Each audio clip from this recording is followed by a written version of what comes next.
My name is Sabrina van Schoor. Everyone thinks my life is such a breeze. Because I'm rich and well known in the town I live in, they are wrong. I've had a hell of a life and I haven't even reached a quarter of a century.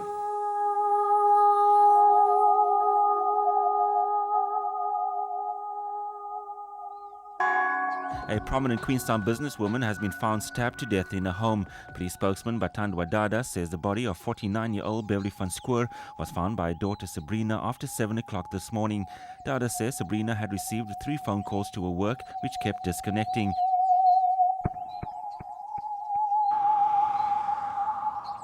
I was in the shower the morning when the nanny of my children came in, shouting that there was a problem. And I could hear this wailing and screaming, and I dressed quickly and ran across. Sabrina was in the street on the pavement with her baby, hysterical. And something had happened to her mother. And my phone rang, and it was Sabrina, and she just said to me, Auntie Val, you must come quickly, something's happened. And I said, what? So I said, is it Tatum? And she said, no, it's not. I said, well, what? What's going on? And she said, it's Mom, something's happened. It was Sabrina, and she was hysterical over the phone. She was in tears, and she kept on repeating, my mother's dead. They say she need. Nee, Sabrina sê haar ma is dood. En ek is in die huis in. Ek het Beverly aangetref waar sy gelê het en ek het die polisieman daar gekry. En onmiddellik het ek geweet wat het gebeur. And I just felt it shouldn't actually have happened. It shouldn't have happened.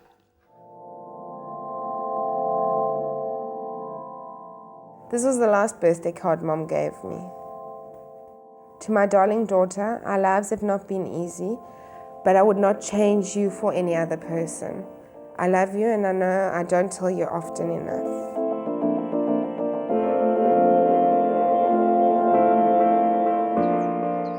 Sabrina was confronted by a man armed with a knife who demanded the keys to her car. She parked here and then the suspect came out of the house and pulled her out of the vehicle and threw her down on the ground there. Sabrina then entered the house and found her mother's body. She gave a clear description of Faisal. He wanted to throttle her at first to kill her that way. He slit the throat from here to here. It looked like a house burglary that went wrong, but he must have seen that wallets and things there. First, I bought a daily dispatch that Saturday. We were there at Ultra City. I think it was the first time that I saw him being interested in a newspaper. You know, we bought the newspaper and he's the one who showed me this article where this Van Schoor was killed.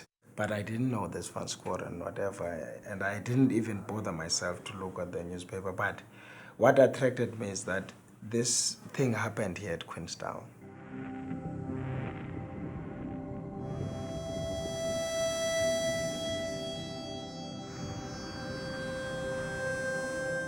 Queenstown's a very historical town. Queenstown comes from Queen Victoria.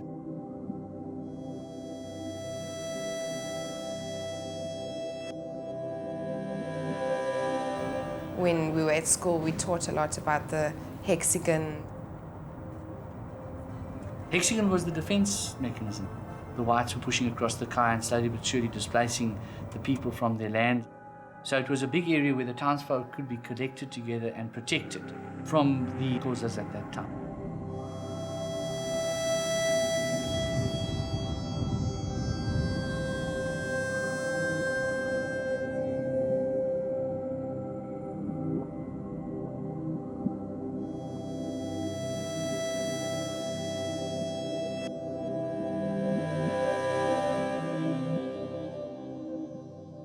Most of the people are very much proud if they are staying in Top Town, you know.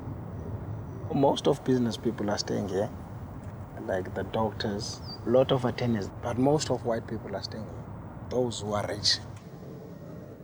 I think if you are desperate for money, you can do whatever.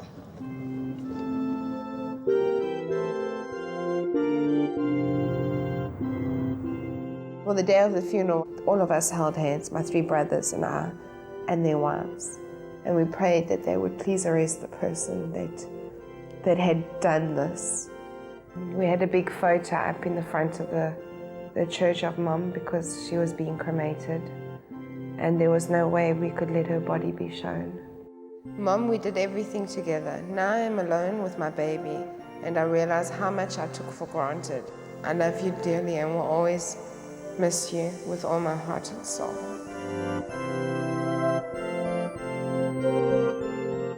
The night after the funeral, my brother phoned the police and they said, no, they're busy arresting the murderer.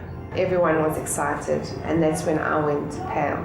The moment he spoke about Sabrina, or mentioning Sabrina's name, we knew, even before he said anything else, we knew what was going on there.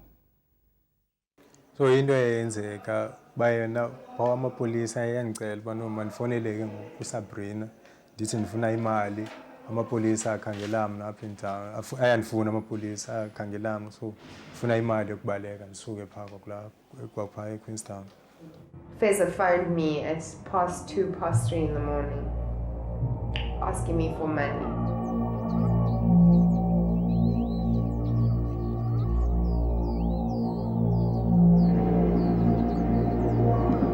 Hi, Sabrina, I'm not available at the moment. Can you give your name? Sabrina, Sabrina, I need the cash money. If you can tell it, please, it's okay. Yeah, but you can use $3. Go on over there. Please, Sabrina. We actually wanted her to come out at 3 o'clock that morning when she was phoned to arrest her. But we didn't want to go and arrest her at the house. We wanted to make sure that she hands over the money. We were having a cigarette in the doorway with our coffee and stuff, and then she said no, she's going to go out quickly and get the wages and stuff. So she left and she never came back.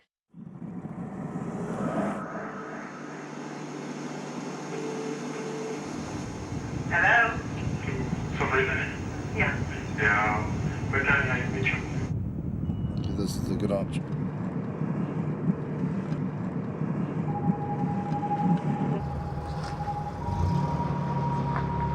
At the wall, that is where the meeting took place, where Feza was handed the 3,000 rand by Sabrina.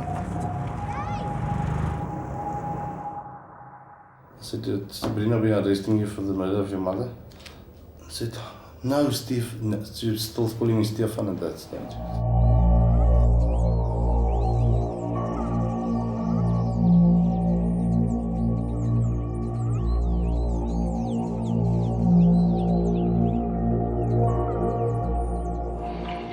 Sabrina, do you know what you did? Give the cops the right description. That is why the cops didn't come to me. Stephen? Do you know what they have to say? Yeah. I killed my mother. In a surprising twist in the murder of Queenstown businesswoman Beverly van Schoor, police have arrested her daughter in connection with the matter. She asked me I must please defend her in this matter. That was the first time that I saw Sabrina. She was crying there.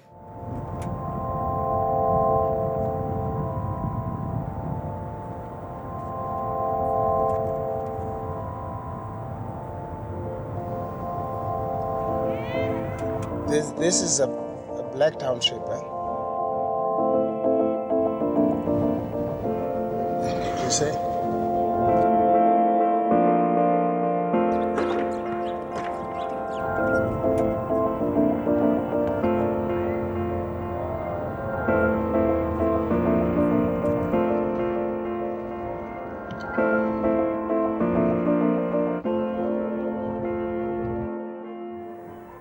Ek het niks gesukkel by die werk. Soos ek sê vir my, nee mem, ek soek daai ding. Jy moet vir my daai goede gaan koop. Sy sê, nee ek nie, jy moet self gaan koop. Toe vra ek, waar is die geld? Toe sê die, gaan koop.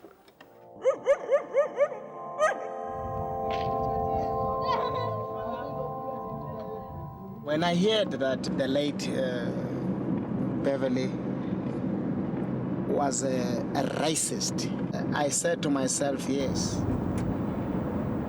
it would be very much important for me to take this case.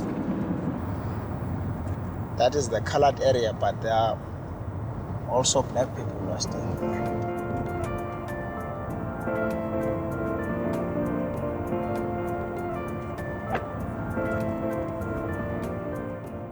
When I was young, my mom always used to tell me I was ugly.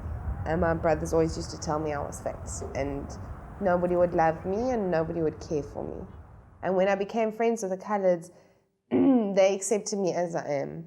They didn't care whether I had money or I had no money. They didn't care whether I was fat or thin. They didn't care if I was pretty or ugly. I was Sabrina to them. And I had a heart. That's all they wanted from me. Most of the coloured people knew her because they used to have this indoor cricketing. And then when the people used to go there, the coloured guys, they used to get alcohol for free. And I just used to go there with my friends to go watch them play indoor cricket. Janine and I became very close there. That's where we first met, was at the cricket. My mom and I shared Lady B. And then Janine started working for us. That's where our friendship started. And the cricket has changed completely. It doesn't look nothing like the way it used to. In there, hey? Yeah. The indoor action cricket's actually where they play cricket inside. Mostly the people that came there were the coloureds and the black people. Mom actually says that's where my problems, they started there. I said, you know, Beverly, you always complain about Sabrina with the colours. I said, you have done the worst thing in your life by buying cricket and giving it to Sabrina, knowing that at least 70-80% of your clients is coloureds. And it was a very, very cool place to hang out. I would say it was like a little getaway for Sabrina, seeing that she wasn't allowed to go anywhere. We had so much fun there. It was the only place that I could go and relax.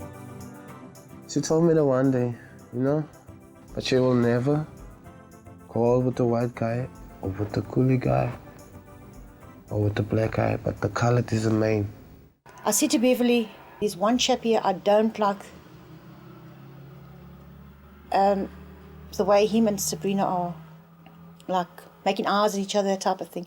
I said to me, Sean, you know, I like you a lot. So I was like, oh, what will the people think?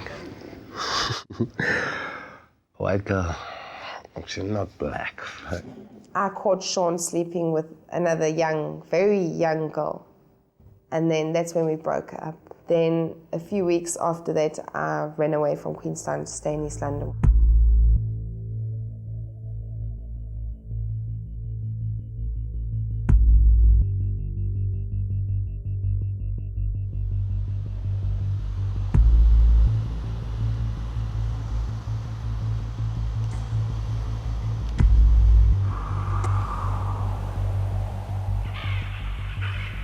Bev just freaked out. Where is Sabrina, Janine? And I knew exactly where she was, but I didn't want to say anything. Ek weet nie wat die kind vir haar maar gesê of Lester of Elester nie. Nee, mama, jy weet hoe kom Sabrina se geloop, sy spreek net. Ek skrik haar maar. Mom wanted me to have the abortion and come home. In front of my social worker, Mrs. Martins, she threatened that she's going to have that pregnancy terminated. And I said to her, she won't do it. She was involved in the first one, and they're not going to do it again. Beverly didn't have the abortion in Queenstown. She took it some little place.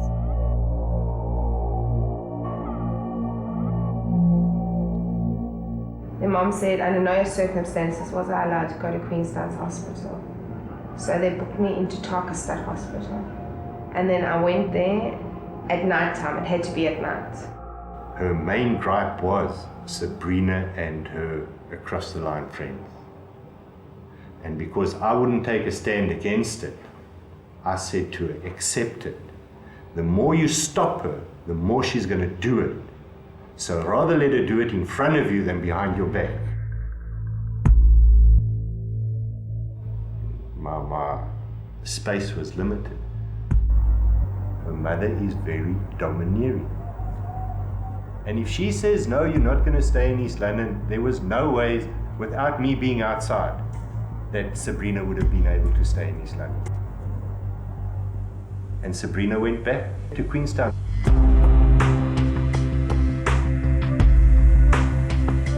Beverly used to actually say that Sabrina was actually mixing around with colours because of what her father did.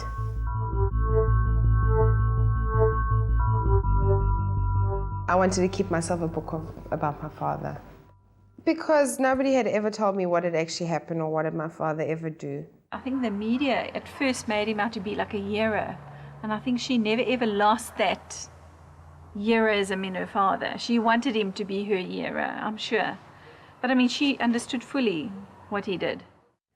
I've read a lot of newspaper articles where they've called me a serial killer, a mass murderer. I don't agree with that. I was a crime fighter. When I left the police force, I opened my own security company in 1982. You can think for yourself. A school. The alarm goes off at 2 o'clock in the morning. You go in. What do you expect? First of all, why did the alarm go off? There must be a reason for it going off. So you prepare yourself for the worst scenario every time you go on a call out. You've got to be awake. You've got to be paraat. When people know that Van Schoor is patrolling the premises, there won't be any more break-ins.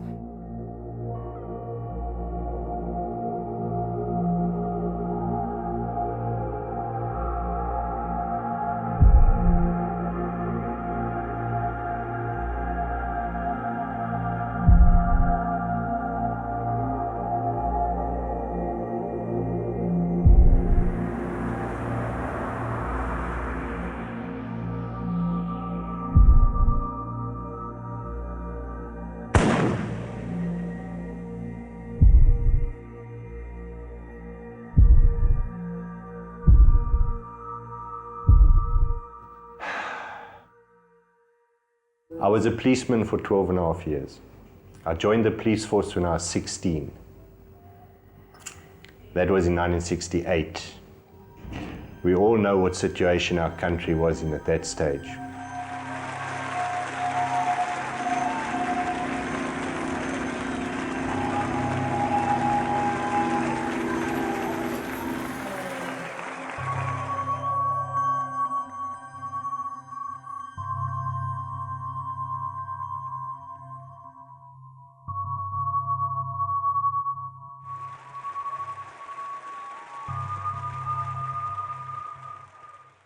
Louis always said, man, I know the law. I used to be inside the court. I know how the magistrate thinks, so I will never get caught. End of 87, 88, I heard that there was an investigation against me. Some people told me I must get out of the business while I can. What for? I haven't done anything wrong. All my cases I reported to the police. All the cases, the police were summoned to attend the crime scenes. I had nothing to hide.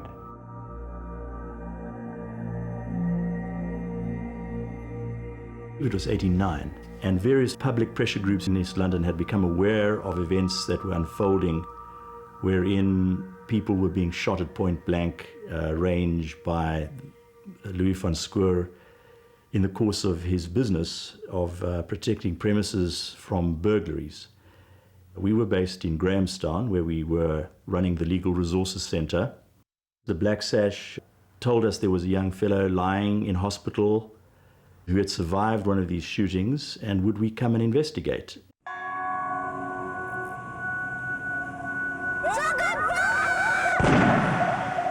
He was a very small guy.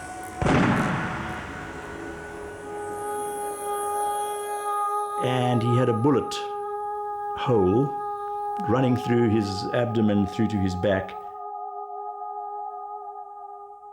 He said he'd been shot at very close range by a large guy with a beard and short trousers. and we reported a charge of attempted murder at the Fleet Street police station in East London. I did everything according to law. In 1989, I sold my business, I went farming, and I was arrested. Van Schoor's appearance before Mr. Justice Lionel Malunski is a sequel to an investigation ordered by the Attorney General of the Eastern Cape into a series of deaths resulting from Van Schoor's actions while he was a private security guard. Van Schoor. I presume a lot of people perceive that I'm a violent person.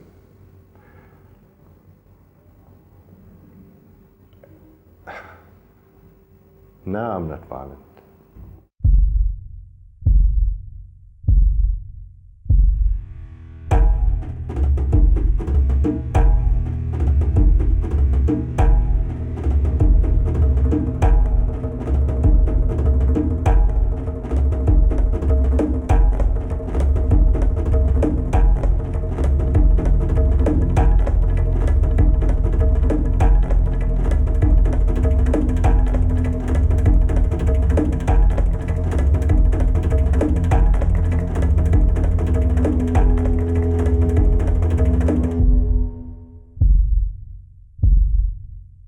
% of the crimes committed at that time were by blacks.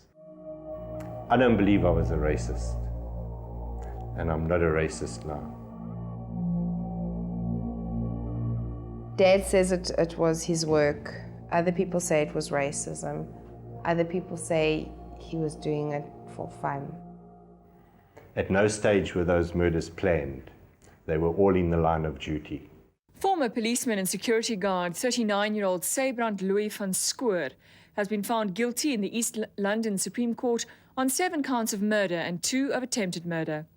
Initially, the accused faced a total of 43 charges, 19 of murder, 21 of attempted murder and 3 of assault. During the 8-month trial, the state withdrew 11 of the attempted murder charges and dropped all the assault charges. Everybody knew who Louis van Schoor was, you know, he'll get the man, that kind of thing. But then I think once the court case started and he was sent to jail, then everybody changed their opinions of him, and, you know, some people were still for him and some were totally against him.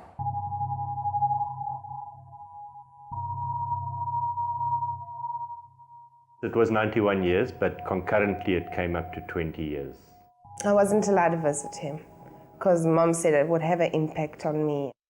She'd be sitting and she'd sit exactly like her father would sit. And we'd say, Sabrina, sit properly. Because her father always used to sit, oh, he had a horrible way of sitting.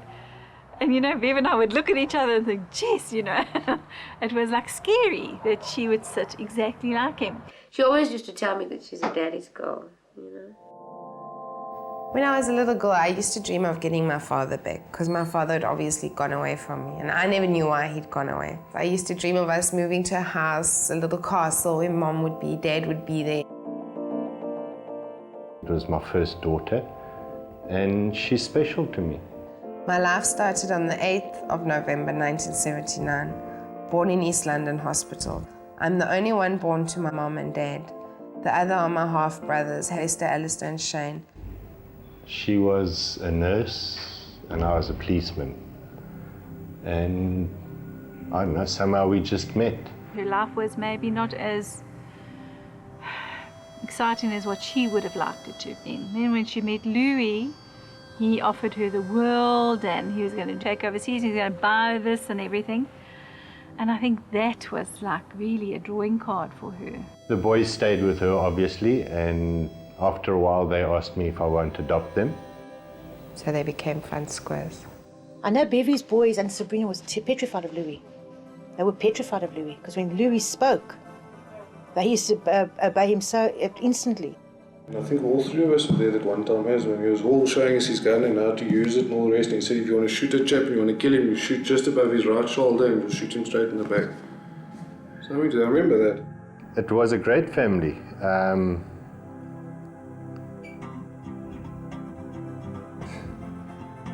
It's just domineering, possessiveness and that type of thing, it just got too much. And I walked out. Well, not walked out, but I called it quits and we divorced. We were very young at this stage, when this all transpired. We were very, very young. But I can recall incidents, I can recall running around. Those big eyes and the stitches all I can recall running around cars, My mom in front, him chasing after her type of thing. I can recall things like it. I was very young. Man, you should have seen what Beverly looked like. You should have seen. Bev realized the only way she can hurt me was through my kids. When I was 3 years old, not knowing what was going on around me, except heartache and pain, my mom and dad getting a divorce. My mom fled from East London with her 4 children to Queenstown.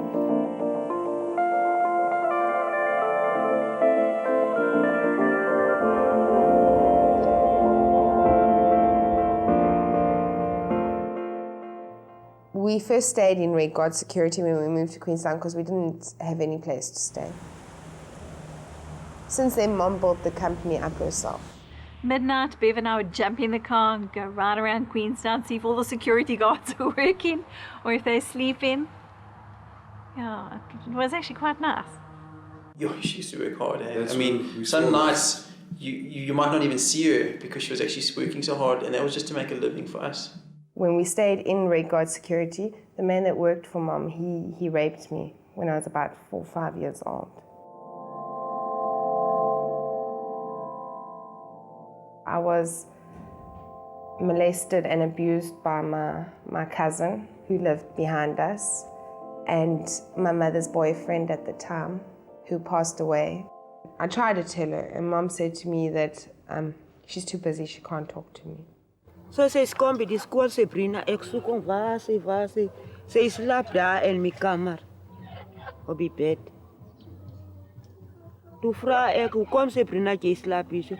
Toe sê Sabrina, jy's my ma mos kledis, ek moet hier slaap. Growing up being a van Schoor was hard.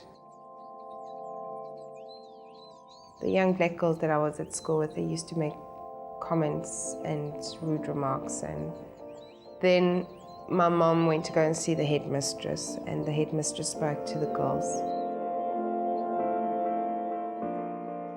My brothers had a lot of power in school, so then they started becoming scared of me because I was a van Schoor. And then when I left school, if you're van Schoor, you've got power, you've got wealth, you've got everything.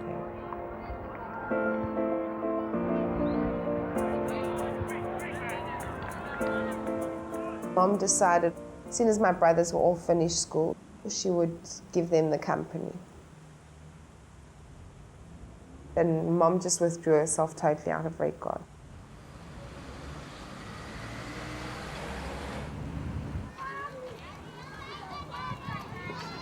You must actually take a drive out to that farm of theirs.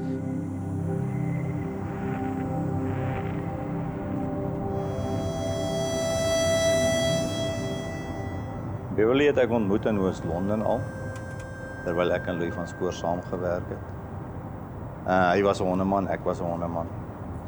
En dit is waar ek haar die eerste keer ontmoet het. Nadat sy geskei is, het ons baie dae gaan koffie drink en goeters.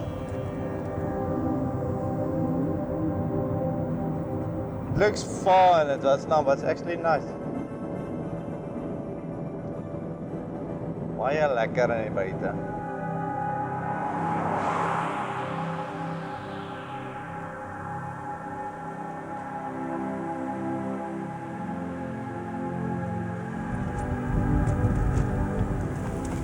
Dit is nog ons ou boord, maar die son het hom bietjie verweer.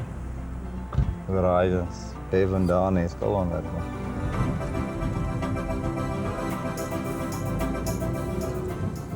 There was 2 big houses right next to each other. Bev, Sabrina, and Donnie stayed in the one house, and the 3 boys in the house next door. But this thing was full of flowers, all of this. Flowers all over. That palm tree has also been planted. Beverly bought them and we planted them. It was full of kois. The pump, the motor was there, but I don't know. The swimming pool was working. Het was baie lekker geweest, die plaas was baie rustig geweest. Die 8 jaar dat ons daar gebly het, was daar nooit 'n inbraak en nie 'n skaap gesteel nie. Niks, dit was baie rustig geweest en dit was baie lekker geweest. As I said, there was more safe here in town. And there's murders and farm murders. Oh, no, but it happens in town. It happens all over. Johnny and I didn't get along well. He said to me, your father doesn't even want to be your father. So I said to him, well, I don't want you to be my father. This was the main bedroom here, where Beverly slept, yeah. And then we had a big argument, and then the following day I went to my mum and I said to my mum, if he doesn't go, I'm going. And he went and lived in the caravan. Sabrina het my weggedryf uit daai huis uit. Alhoewel ek en Beverly elke dag saam was. All I wanted from my mum was love. And my mum couldn't give me love. She could give Donnie love, but she couldn't give me love. Sabrina het eerste gekom in alles. En daar mag niks iets vir haar gesê gewees het nie, niks. Sabrina was altyd eerste gesit. En ja, dis reg, is haar kind. Ek het nie 'n probleem daarmee gehad nie. Toe sê vir Danny, vir Bev, Sabrina sê hoe saam in die hotnots. Beverly goes to Queenstown as a nobody and she becomes a business lady. And then all of a sudden, she mixes now with the big boys, you know, all the big society people in Queenstown. She's now friends with her. And when they drive past Bev, they hoot and they wave to her, so she's now part of the elite in that, you see. Not that she is a racist, but how is she going to now walk around town with a pitch black baby in her arms? The day that Tatum was born, Bev phoned me from the delivery room and she said to me, she's a white little baby. And she was very, very happy. But we could see that she wasn't really a white little girl. You could see she had this beautiful color complexion, really, really pretty color complexion. And Bev would always say to me, you can see she's white, hey, she's a white little girl. And I just used to say, yes, she's a little white girl. And I said, no, I'm going to tattoo Tatum's name here. So I did. I said, no, this is my first child. And she's on my right arm. Sabrina lied a lot. She really, really lied a lot. She would look you in your face and she would tell you a story. And you'd believe her and you'd think, wow, you know. And it was the biggest lot of bull under the sun. With this action cricket, Sabrina was coming home all hours of the night.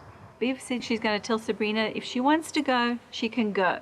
But Tatum's going to stay behind. She's going to look after Tatum. She threatened me. If I left home, she'd keep the baby and she'd cut my inheritance. And she would make sure the welfare knew that I beat my daughter and did this and that. And then I decided, okay, well, I'm not leaving my child because my child's not going to grow up the way I did. Then we stayed at home. Sabrina sê die gawar oor daai kindie. Soos haar ma sê sy daar by die huis nie. Hele dag Sabrina sê maak nie die neppie die kind al sê moet hom droog maak. Sy los hom net so. Toe sê haar ma nee Sabrina. Die kind jy moet hom nie so maak nie. Dis hoekom die boot van die kind is rou. Then in front of people, Mom would love the baby to bits. But at home, if she was stressed or if she fought with Uncle Donnie or something, she would end up taking it out on me or Tatum. Sy het gesokol Sabrina nie. Is haar ma sê daai kind gesokol. Something in Mom would also snap. You know, if she has to think back and think, okay, but her father's not white or something.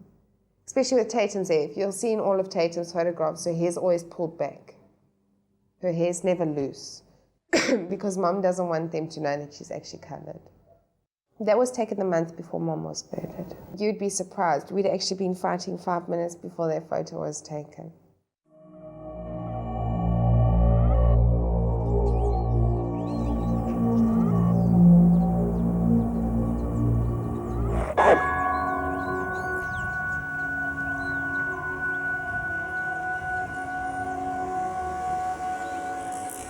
Beverly het op 'n stadium besluit nee, die plaas kos haar miskien te veel, dat ons maar liewers moet verkoop en klaak in trek daar. Maar ek sal sê sy was veiliger daar gewees as wat sy in die dorp was.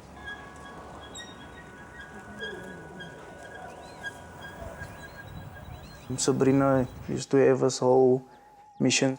The whole of Queenstown almost knew it about the colored guys, and so you please do this thing for me and I'll pay you this money. I would often say to people, oh, One of these days I'm going to kill that woman. And I always used to say that, but not meaning it. I said, Sabrina, you're already 21, you're 22 now, and I mean, you can move out. She said, no, Mom won't let her go out. So are you going to go through this pain and everything? She said, what must I do? I said, I just gave you an idea what to do. Move out. Mom and I had our first big fight, and that's when Gino came to me and I said to him, okay. I don't know how she got sort of getting after me, like, to do this thing, because it was a whole story when I just came from Joburg that I was this big car thief or organized crime or something, the people called me. For 2 weeks he couldn't do anything. He couldn't get into the house, he couldn't get close to Mom. Sy was verskriklik op haar seun gewees en dis nie so ek haar geken het nie. And then I'd always say to her, Mom, it's your imagination. You know how bad things are in Queenstown at the moment, just leave them.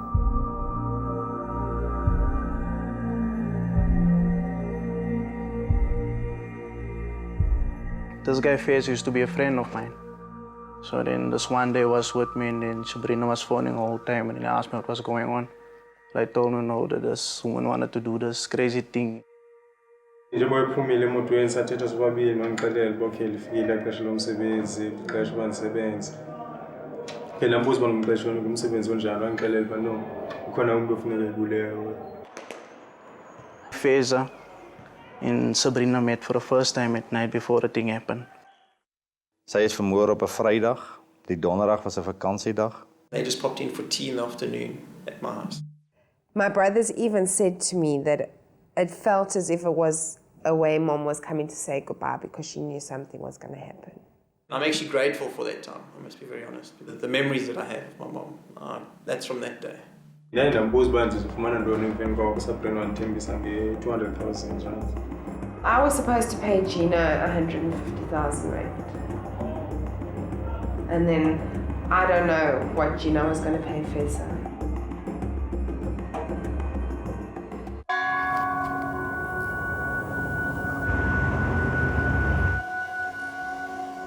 Then the following morning, Gino called me and I met them at the graveyard.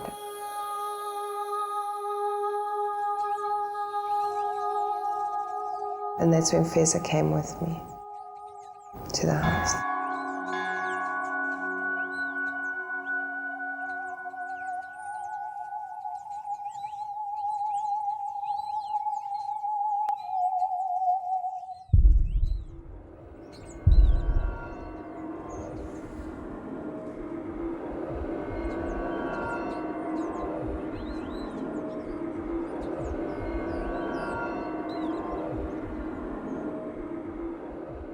Where was the knife, Shane? It wasn't in this cupboard, no? No, it was there. Oh, there. Hey, ndithetha isikhipha somntwana semntwana kaSabrina ndasithwala intloko ndaya ekitchen ndathatha i-bread knife ekitchen. And I went through to Mom's bedroom and Tatum was lying on the bed. She always did her makeup on the bed, always. She still had her makeup mirror in her hand. Feza was standing here. And then Sabrina went into the bedroom there. I thought to myself, okay, I know what's going to happen. I can't stop what's going to happen. So at least let me try and say something nice to Mom.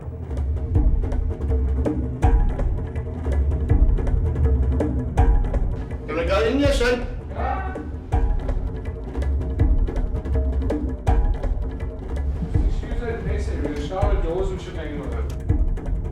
So as I was starting to say I'm sorry to my mom and everything, my mom just shot off at me. And Sabrina came in, took Tatum, and she and the mother had a quarrel here.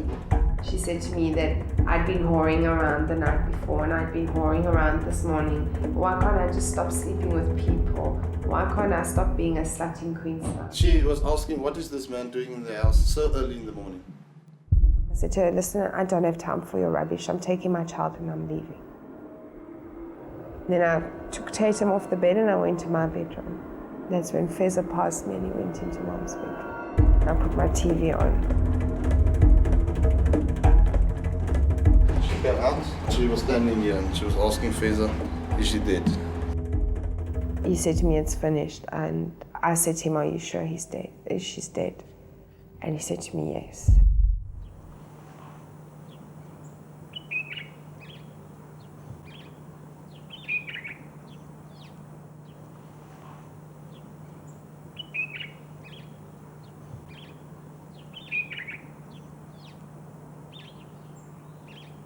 I was a captain in the Armoured Corps, and I served in Angola, and I saw things, and nothing is like the morning that I saw Bev. To say, Danny, let us come.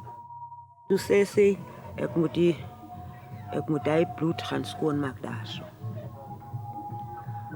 Toe vra sy, die bloed let sy gaan uit van die warm water. Ek sê nee.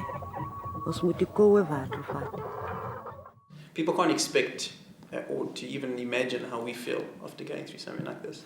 I mean, Sabrina was a case of like right after day 1 or 2 when we had found out that she was involved.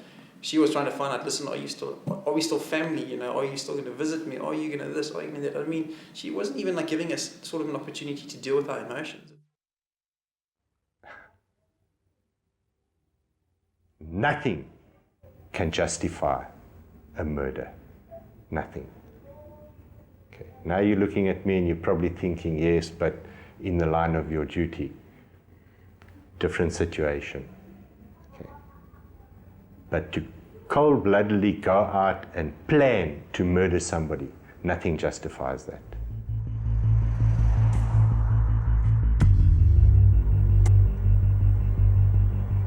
Queenstown murder accused Sabrina van Schoor has told the court that rejection of her friends by her so-called racist mother had driven her to arrange her mother's contract killing.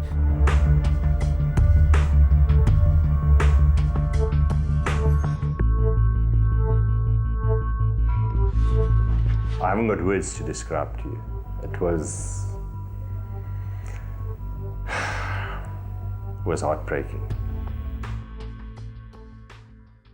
An Eastern Cape woman who hired 2 men to murder her mother because she disapproved of her black friends will be sentenced in the Grahamstown High Court today. When we heard he wasn't arrested, we knew he was going to turn state witness. I was driving about several cars already, and I'm not working, I'm not employed.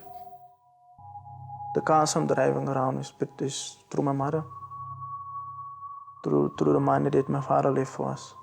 And now the people are trying to say that they're actually saying that it's some van Schoor's money that I'm busy using.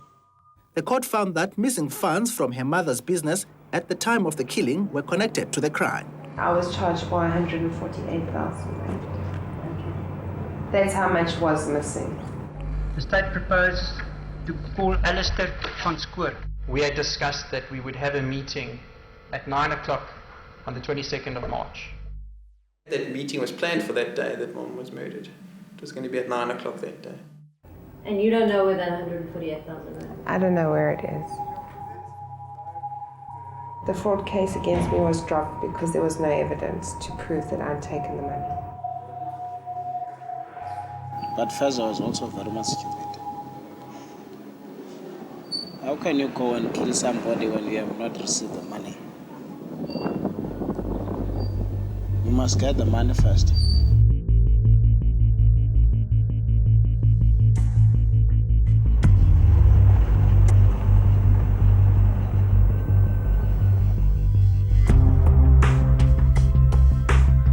And futhi unobangela wayo yonke le nto aphinde abe ngaphandle yabona le nto le utshilo.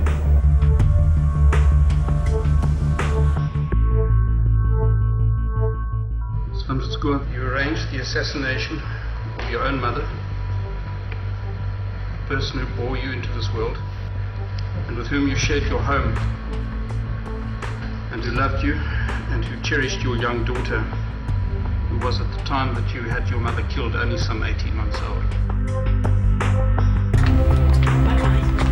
Tatum's in a foster care family. She'll stay there until we decide. Is she happy? Very happy. Sy het baie gehuil daai dag. Ek het nie geslaap nie. Sy het geweet haar ma, sy het geweet van haar ouma.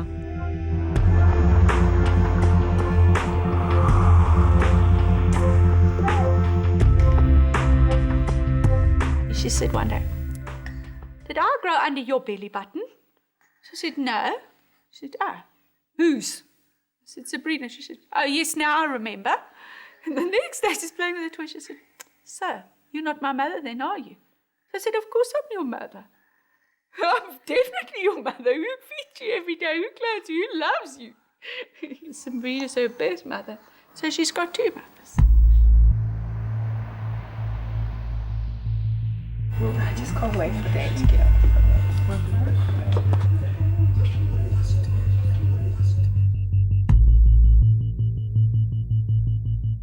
Did you not have any other alternative other than what you have done? I didn't see any other alternative. I still miss my mother. I still love my mother.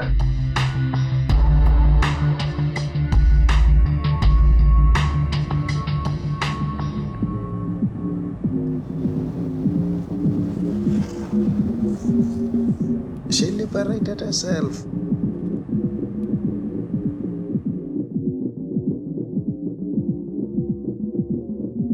I was not lying when I was saying in court that Sabrina is supposed to be given an award.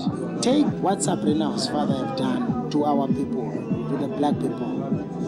Take her mother. Sabrina said that her mother was a racist. Her family is running the show here at Queenstown. They've got security guards and all sorts of things. But that family knew nothing about pain. Alle lewe was net baie lekker geweest. Wat het die pa gemaakt? Niks. Hy het mos die kafers doodgemaak.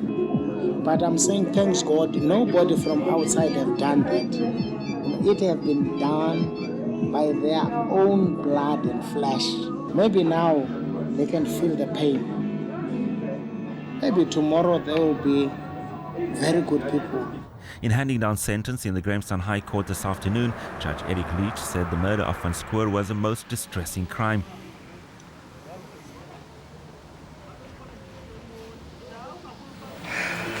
Finished.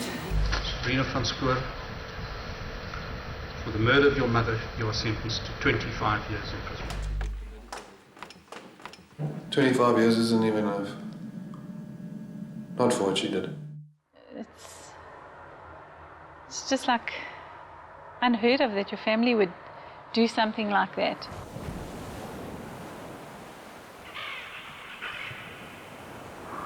When the judge said 25 years, I said to myself, it's better than life. At least I know I'm not going to die here. It's a medium A. I'm a medium C. It's actually very funny because my whole life I've been kept so far away from my dad. All of a sudden, something so bad has actually brought me so much closer to my dad. It'll all work out together. We've had squares, I like it. Yes, we've been reunited in a way. And now I might just be a few footsteps away from him. But I tell you that we are so close now that nothing can break us away. I thought, okay, if I can't become one of them, let me act like one of them. So I learned the language, I can do my hair like them, I can dress like them. It's just that the white will always be there. But inside, I'm still one of them.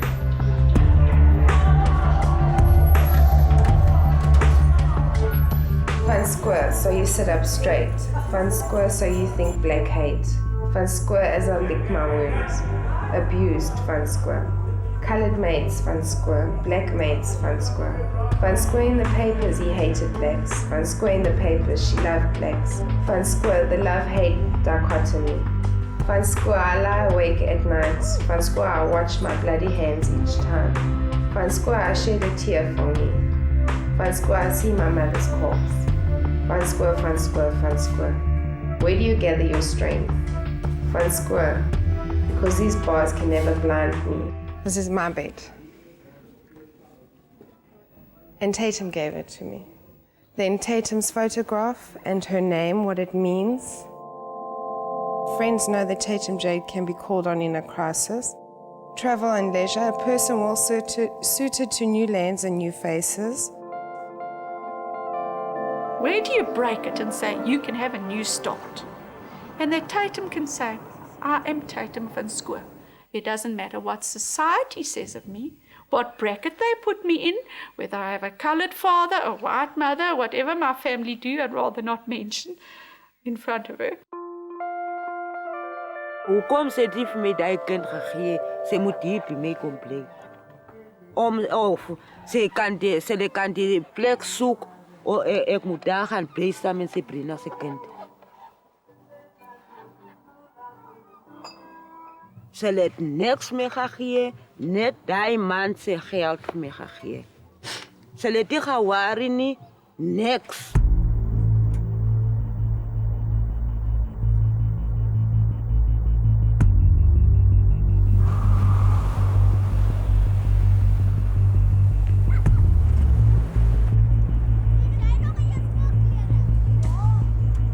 I personally would like to apologize for any harm or hurt I caused people. 12 years out of my life has been cut away. Something I can't get back. But I accept it. I've got a chance to start over now. All I'm asking now is give me a chance to see if I've improved, if I'm a better person. Because I believe I'm not the same person that I was in 92 when I came here. My conscience is clear. At the end of the day, I'd like to have my granddaughter, yes. I don't dream about killing Mom, but a lot of the times what happens is I will be dreaming about Mom, and then all of a sudden I can vision the way Feza said that she'd been lying or what he'd done to her. And then I would just dream about the way I saw her when I walked into the bedroom with all the blood around her and everything. And then I'd wake up.